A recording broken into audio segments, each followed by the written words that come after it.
Bismillahirrahmanirrahim. Assalamualaikum warahmatullahi wabarakatuh. Dari di mana tadi? Waalaikumsalam warahmatullahi wabarakatuh. Yang terhormat Bapak Kepala Sekolah Sinyalnya SMK goreng. Negeri 13 Garut. Yang terhormat Bapak Ibu Guru beserta staf SMK Negeri 13 Garut. Yang saya banggakan siswa-siswi baru. Selamat datang di SMK Negeri 13 Garut. Perkenalkan, nama saya Gracia Fitria Dewi. Alamat saya dari Cikajang. Saya sekarang sebagai guru matematika dan akan menjelaskan tentang sekolah ramah anak dan kenakalan remaja di pendidikan.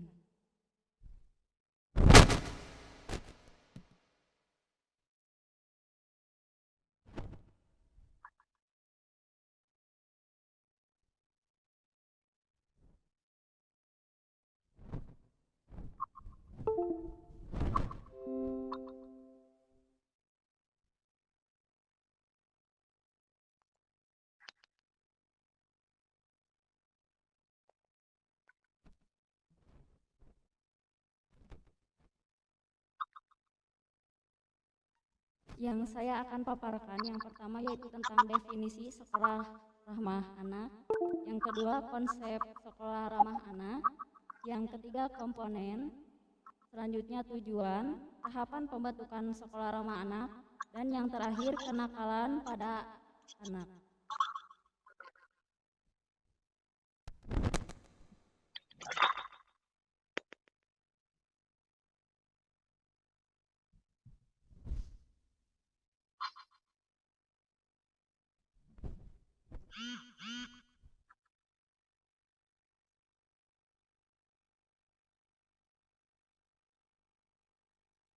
Nah, apa itu sekolah ramah anak atau SRA?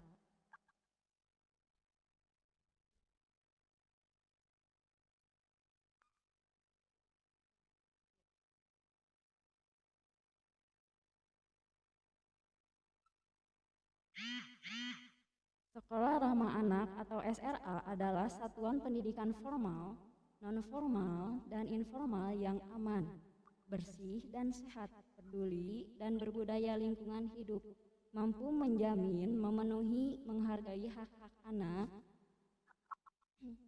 dan perlindungan anak dari kekerasan, diskriminasi, dan perlakuan salah lainnya, serta mendukung partisipasi anak, terutama dalam perencanaan, kebijakan, pembelajaran, pengawasan, dan mekanisme pengaduan terkait pemenuhan hak dan perlindungan anak di pendidikan.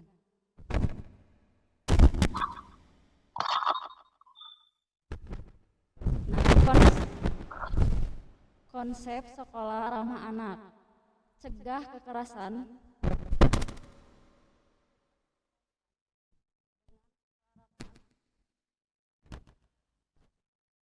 cegah kekerasan dengan sekolah ramah anak, di mana konsep sekolah ramah anak itu barisan, B-nya itu bersih, A-nya aman, R-nya ramah, I-nya indah, I-nya inklusif, S-nya sehat, A-nya asli, dan N-nya nyaman. Tahukah kamu, guna memenuhi menghargai hak-hak anak dan perlindungan anak dari kekerasan, nah pemerintah mewujudkan sekolah ramah anak yang menjadi salah satu upaya dalam memenuhi hak dan perlindungan anak selama berada di sekolah. Jadi pemerintah juga ikut andil dalam upaya mewujudkan sekolah ramah anak.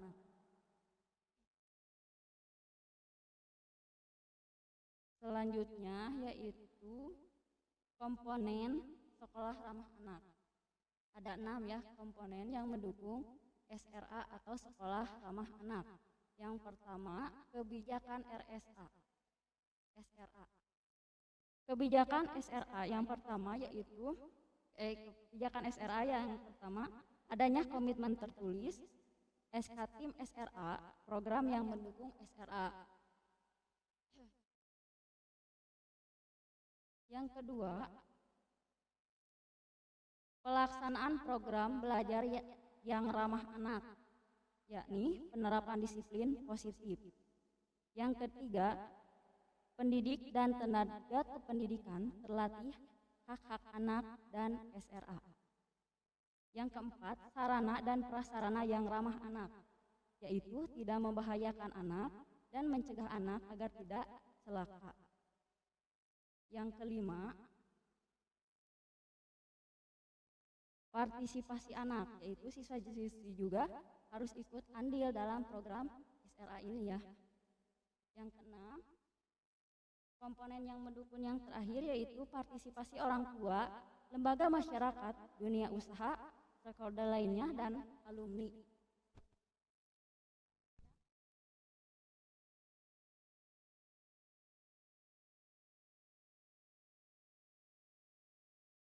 Tujuan dari sekolah ramah anak. Apa sih tujuan-tujuannya? Yang pertama yaitu mencegah kekerasan terhadap anak di warga sekolah lainnya ya. Jadi kita harus mencegah dan melindungi anak-anak dari kekerasan. Yang kedua, mencegah anak mendapatkan kesakitan karena keracunan makanan dan lingkungan yang tidak sehat. Yang selanjutnya yaitu mencegah kecelakaan di sekolah yang disebabkan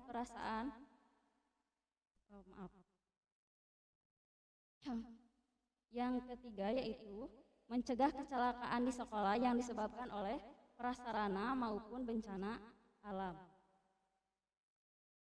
Yang selanjutnya yaitu mencegah anak menjadi perokok dan pengguna nafya.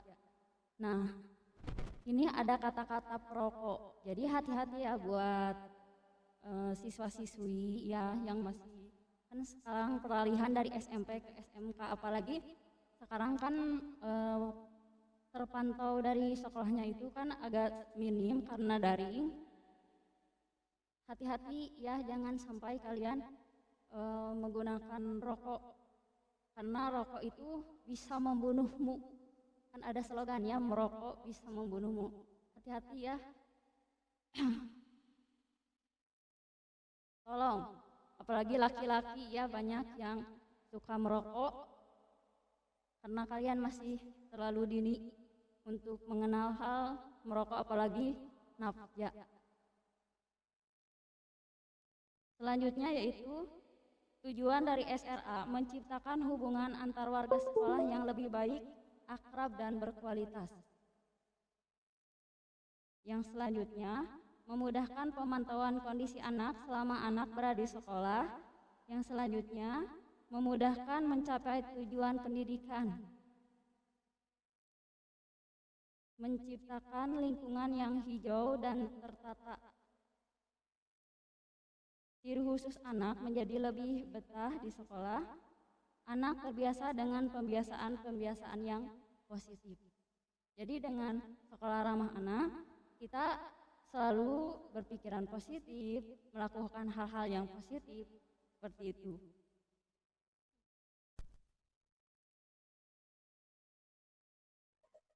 Selanjutnya yaitu tahapan pembentukan dari RSA. Tahapan pembentukan sekolah ramah anak yang pertama yaitu persiapan, perencanaan, pelaksanaan, dan pemantauan, evaluasi, dan pelaporan. Itulah tahapan-tahapannya ya. Yang selanjutnya Ibu akan menjelaskan tentang kenakalan di pendidikan.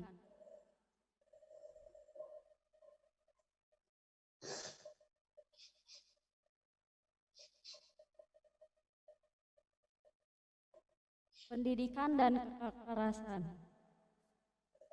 Kekerasan adalah segala tindakan yang cenderung menyakiti orang lain, berbentuk agresi fisik, agresi verbal, kemarahan atau permusuhan. Itu menurut Taylor tahun 2000. Kekerasan di sekolah atau bullying. Kalian pernah mendengar bullying kan? Atau dibully, gitunya, diejek, dibully, seperti itu.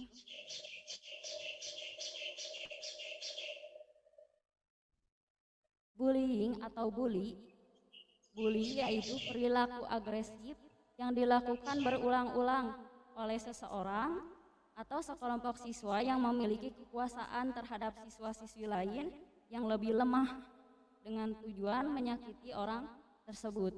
Itulah yang disebut bullying. Hati-hati ya, jika di sekolah itu ada perilaku yang seperti itu. Di sini ada beberapa contoh. Misalkan ada yang membuli temannya, ada yang secara fisik, ada secara perkataan. Ah, ibu itu mah namanya juga anak-anak, atau ibu itu mah heureuy. Itu sangat salah sekali ya. Karena bully itu bukan tentang marah, tapi tentang merendahkan. Membiarkan anak-anak membahayakan orang lain tanpa rasa empati, kasihan, atau malu.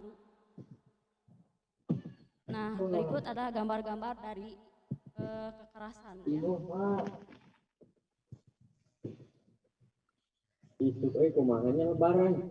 Itulah kekerasan yang ada dampaknya.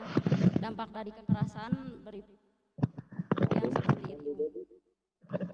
Faktor penyebab kekerasan di dunia pendidikan. Yang pertama, ada dari guru, ada dari siswa, dari keluarga, dan dari lingkungan.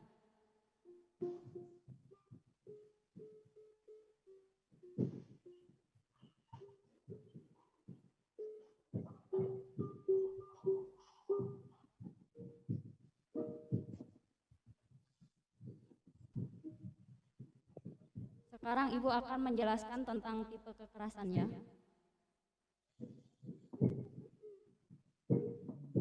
Nah, tipe kekerasan ada 4. Yang pertama fisik, emosional, seksual, dan pengabaian.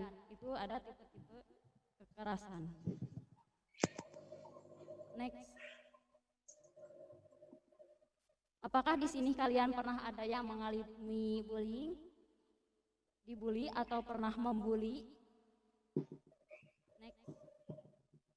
Nah, tadi kekerasan yang pertama berupa fisik. Indikator secara fisik yaitu mengalami memar-memar, luka, patah tulang, atau bidang-bidang botak di kulit kepala yang tidak bisa dijelaskan. Pokoknya seperti itu. Nah, indikator perilakunya, perilaku berbeda di sekolah dan di rumah, tertutup, sulit menjalani hubungan sosial, dia berupaya untuk bunuh diri, berbohong, konsep diri lemah, agresif ekstrim.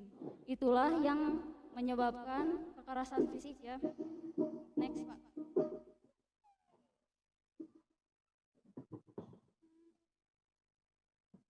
Yang kedua yaitu kekerasan emosi.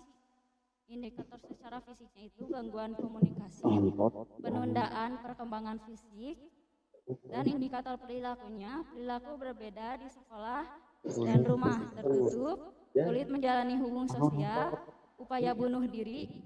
Jadi selalu ya upaya bunuh diri itu kalau kita mengalami kekerasan suka ada harga diri rendah dan tidak sabaran.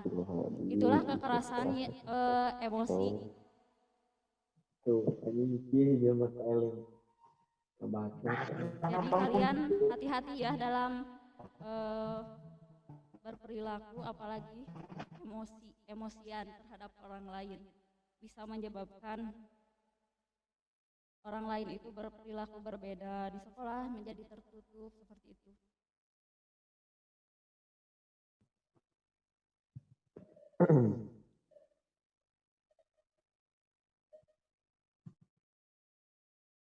Selanjutnya yaitu kekerasan seksual yang sering dialami oleh biasanya kalau di sekolah itu wanita atau perempuan ya, siswi biasanya dilecehkan oleh laki-laki, misalkan dihujat, dilecehkan secara fisik.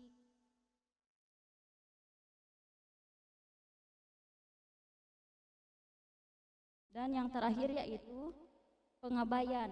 Indikator secara fisiknya, kelaparan terus-menerus, gangguan makan ya, kurang higienis, pakaian yang tidak sesuai, tidak perhatian terhadap masalah kesehatan, berat badan di bawah normal, gagal tumbuh. Nah, indikator perilakunya itu perilaku yang merusak diri sendiri, mengemis atau mencuri, kelelahan yang terus-menerus, memikul atau mengambil tanggung jawab dewasa, sering tidak hadir atau terlambat ke sekolah ya, menyatakan tidak ada yang menjaga di rumah. Selanjutnya yaitu beberapa faktor yang dapat menyebabkan munculnya perilaku kekerasan. Yang pertama, karena dendam. Di dalam diri kita itu misalkan kita mengalami kekerasan. Yang pertama ada rasa dendam, kedua stabilitas emosi yang rendah, ketiga cara mendidik anak, yang keempat tradisi, yang terakhir modeling. Yang pertama yaitu dendam. Dia itu diperlakukan perlakuan kekerasan. Selanjutnya dia itu mengalami sakit hati atau terhina, terus marah. Selanjutnya dia itu berperilaku kekerasan karena dendam di dalam hati dan dia jadi pelaku kekerasan. Yang kedua, stabilitas emosi yang rendah. Yang pertama, tekanan emosi atau stres. Selanjutnya dia tidak mampu menolerir, dan terakhir hilang kendali diri. Ini untuk orang tua ya, cara mendidik anak. Ini faktor kekerasan. Yang pertama, orang tua yang otoriter mendidik dengan menggunakan cara kekerasan atau aturan yang kaku. Pelanggaran akan dihadapi orang tua dengan hukuman keras. Ini akan menjadi model bagi anak dalam berperilaku. Ini sering kita lihat, pasti ada aja yang seperti ini.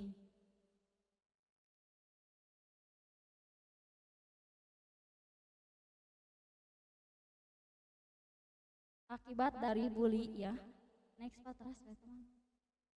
Akibat dari bully yang pertama, setelah kita mendapatkan bully atau bullying ya, yang pertama kondisi emosi dan kepribadian terguncang. Mungkin rekan-rekan di sini pernah ada yang dibully oleh temannya, pasti kondisi emosi kepribadian itu terguncang. Yang kedua, kondisi tidak seimbang, adaptasi lingkungan jadi terganggu.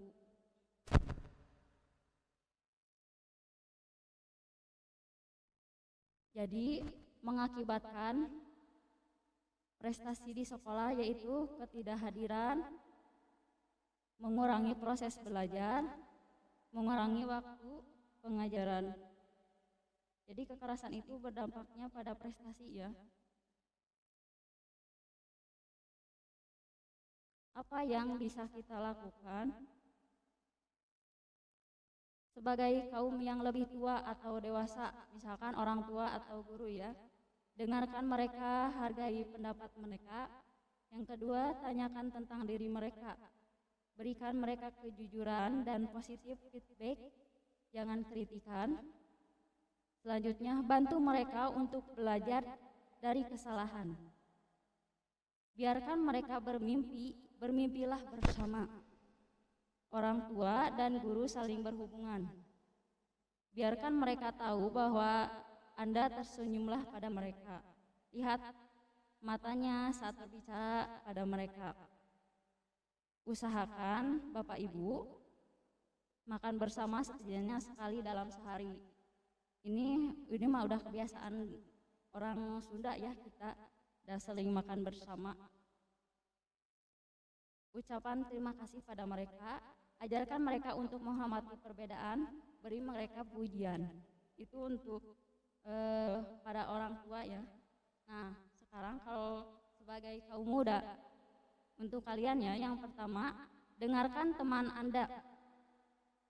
Selanjutnya, ikut terlibat dalam kegiatan atau proyek yang aktif. Jadi, selalu ikut ekstrakurikuler ya kalau di sekolah. Tulus dan perhatian terhadap teman. Ceritakan pada teman tentang hari-harimu. Selanjutnya, pikirkan kembali setiap tindakan dan keputusan. Kenali orang yang kamu kagumi dan percaya. Gunakan cara yang jauh dari kekerasan untuk memenangkan argumen. Ucapkan terima kasih. Selalu ucapkan terima kasih. Berkumpullah bersama keluarga setidaknya sekali seminggu. Kalau kita mah ya setiap hari. Terus libatkan orang tua dalam pengerjaan rumah tangga. Jadi selalu libatkan orang tua, walaupun ada tugas dari guru, selalu kamu berbicara dengan orang tua. Terimalah perbedaan. Jangan suka iri, jangan suka dengki terhadap orang lain. Gitu ya. Membaca untuk kesenangan. Jadi karena ini daring, jadi ini kesempatan buat kalian ya. Buat kalian kesempatan, maka gunakanlah waktu itu dengan baik. Terutama membaca hal yang baik. Jika anak Anda, atau ini untuk orang tua ya, jika anaknya melakukan bully, segera bertindak. Yang pertama, biarkan mereka tahu bahwa hal ini tidak dapat diterima. Bahwa membuli orang lain itu sangat salah sekali ya. Di sini teman-teman, apakah pernah membuli? Itu sangat salah sekali, tidak boleh ya. Bantu anak Anda belajar menemukan cara untuk berdamai dengan kemarahan dan frustasi. Jadi harus berpikir kita itu harus damai saja. Buat apalah kita ya? Buat apa kita membuli orang lain, mengejek orang lain? Kalau di sini mah disebutnya ngecek kabatur. Buat apa ya? Dan yang terakhir, cari pertolongan profesional jika perilakunya berlanjut. Jadi ada misalkan ke psikolog ya, kalau terlalu sudah kebiasaan membuli orang lain, sangat nakal sekali ya. Nah, di sini adalah orang tua kunci dari ini ya, dengan buat orang tua ini bicaralah pada anak Anda. Mungkin 15 menit juga bisa membuat perbedaan. Ingat mereka bahwa Anda ada untuk bicara atau mendengarkan. Jadilah model yang baik, mereka selalu mengawasi. Ini ada kata-kata yang terakhir. Be nice to each other. Jadilah baik untuk orang lain. Terakhir dari itu, stop bullying, stop membuli orang lain, stop kekerasan terhadap orang lain, karena itu sangat menyakitkan. Apalagi di zaman modern ini, sosmed ya, ada sosmed. Lihat orang sukses, iri, dengki. Lihat orang berprestasi, iri, dengki. Justru kita jangan tertinggal. Ayo semangat menjadi pribadi yang unggul. Mungkin sekian dari Ibu, tidak ada sesi pertanyaan. Sekian, wassalamualaikum warahmatullahi wabarakatuh. Waalaikumsalam warahmatullahi wabarakatuh. Waalaikumsalam.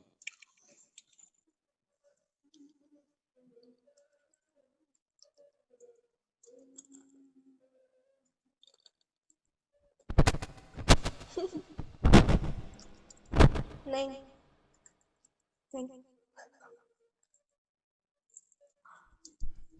Baik, untuk siswa-siswi baru SMK Negeri 13 Garut, alhamdulillah untuk materi pada hari pertama sudah selesai. Tinggal hari-hari selanjutnya, yaitu tanggal 21 hari Kamis, 22 hari Rabu, mohon maaf, hari Rabu, 22 hari Kamis, dan 23 hari Jumat. Jadi kita MPLS itu sampai hari Jumat. Dan untuk besok libur ya, karena Idul Adha. Jadi untuk hari besok tidak ada NPLS. Disambung lagi pada hari Rabu tanggal 21 Juli 2021 sampai hari Jumat. Jadi kepada siswa-siswi baru dimohon untuk bisa mengikuti kegiatan MPLS ini karena sifatnya wajib ya. Sifatnya wajib. Kemudian absen juga itu di-share di Google Classroom. Jadi untuk absen hanya di-share di Google Classroom. Jadi kalian bisa mengisi absen itu hanya di Google Classroom. Jadi wajib, absen itu juga sifatnya wajib. Karena apa? Kalau misalkan di Zoom hadir tapi absen tidak mengisi, artinya sama saja tidak mengisi. Gitu ya. Jadi selain kami mantau dari Zoom juga dilihat dari absensi yang ada di Google Classroom. Jadi untuk siswa-siswi baru semuanya, persiapan dari sekarang mulai dari kuota dan alat-alatnya untuk hari Rabu. Dimohon untuk persiapan. Kemudian supaya kegiatan MPLS ini berjalan, dimohon untuk memute suara kalian. Jadi yang bersuara itu hanya pemateri saja, kecuali nanti diizinkan untuk bersuara. Kalau belum diizinkan, tolong jangan bersuara ketika pemateri sedang menyampaikan. Ya, kalau nanti sudah pemateri sudah selesai menyampaikan, baru boleh silahkan. Itu mohon untuk perhatiannya dan kerjasamanya kepada semuanya.